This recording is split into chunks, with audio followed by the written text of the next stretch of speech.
Hi, thank you for watching this video.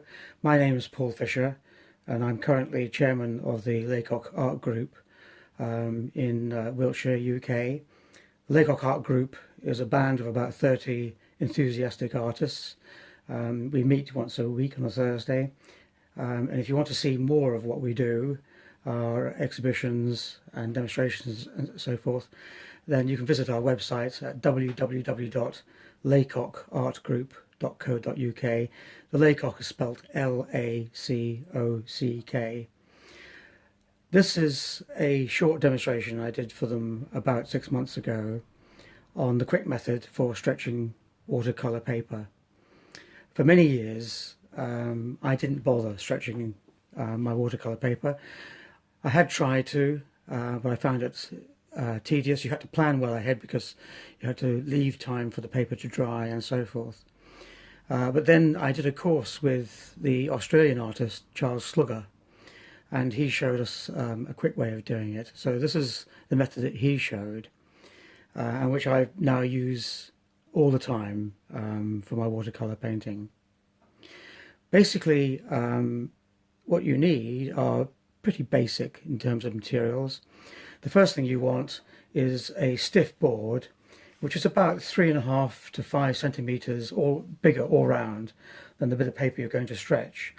This is a bit of 6mm plywood. You can use MDF. You can buy board as well. It's already been made for this. If the board you use is not stiff enough, what tends to happen is what you can see here, with the paper stretched on top of a board which has gone banana shaped. And in fact, you can, if I feel that, that's really tense there. So it shows you that this quick method is pretty good at what it does. But obviously, as I say, you want a board which is a bit thicker than that, a bit stiffer.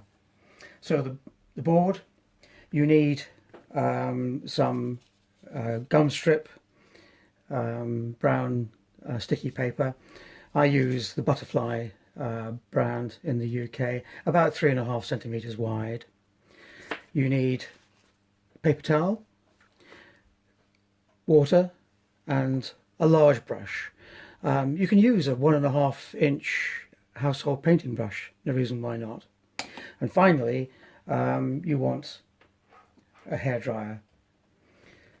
When I have stretched the paper, I also then mark out where the painting is going to go. I sometimes forget to do that, and so I mark out an area which is just a little bit bigger than the size of the aperture for the mount I'm going to use, for which obviously I use a pencil and a tape measure.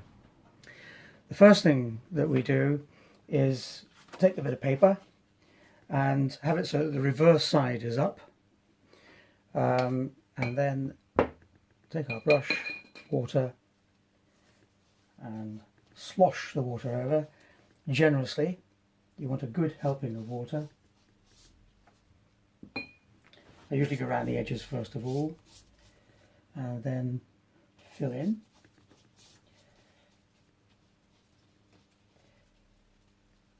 Look at the paper edge on to make sure that you've got it all covered.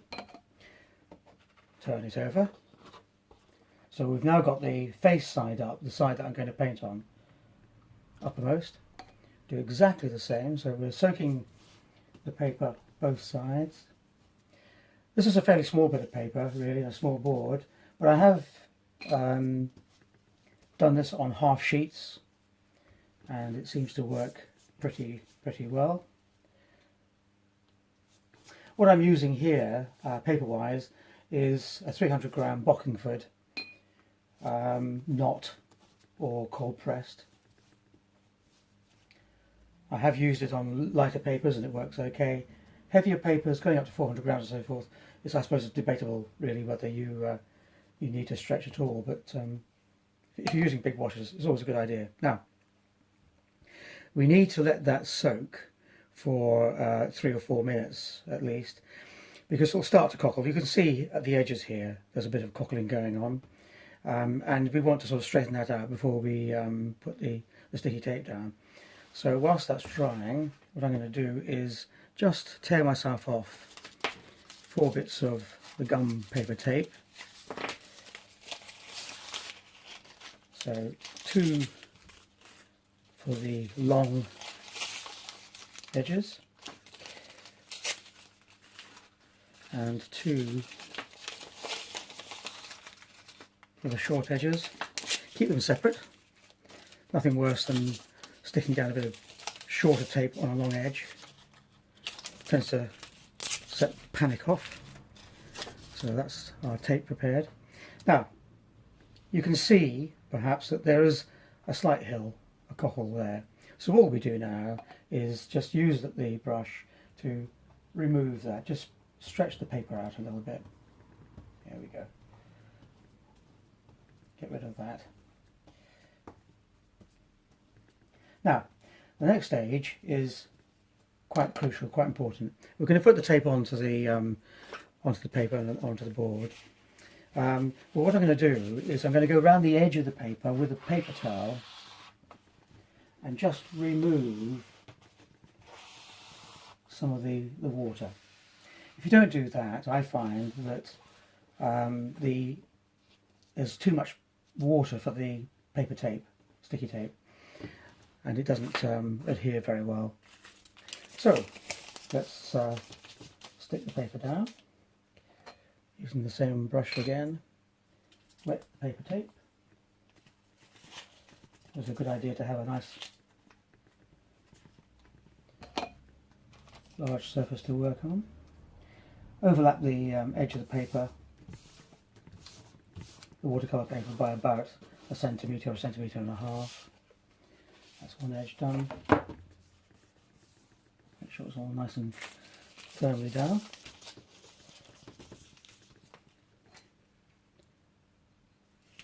Do the same with the second piece of paper tape.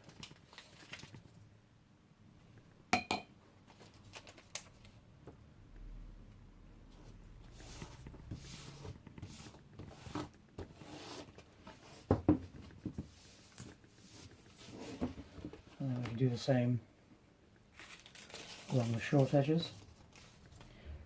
There's still a bit of a cockle there. Haven't got rid of all of it. Shouldn't matter though. Should be okay.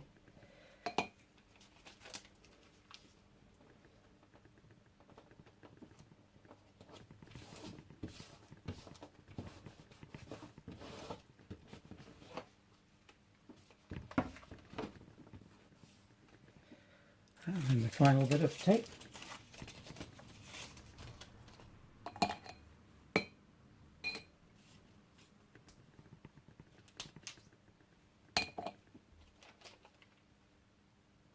There we go. Okay. Now, the next stage is to dry it using the hairdryer. And the important thing to do is to dry the paper tape first, so that is stuck fast onto the board and onto the watercolour paper.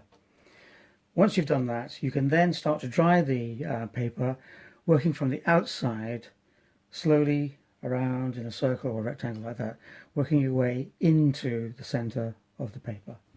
So as I say, the first thing to do is to dry the brown paper sticky tape.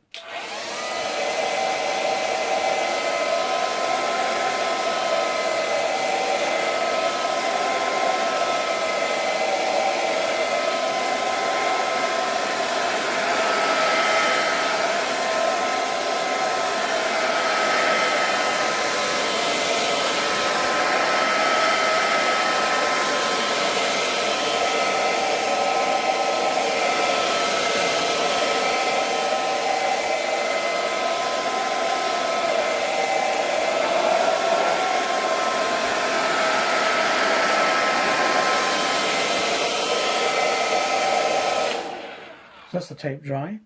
Now I can do the same with the paper, working, as I say, from the outside in.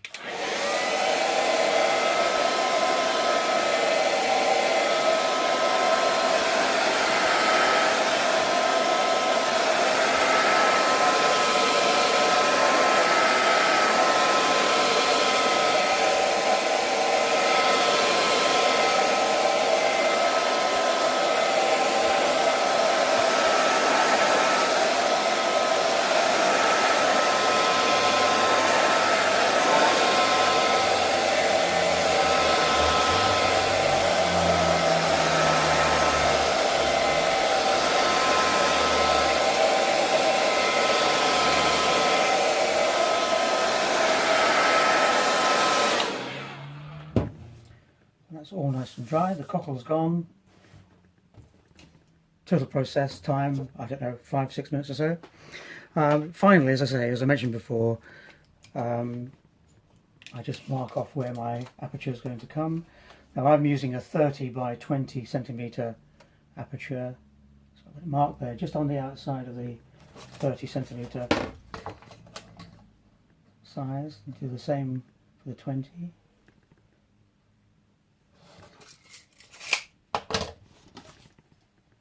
And then simply mark off roughly where the aperture is going to be.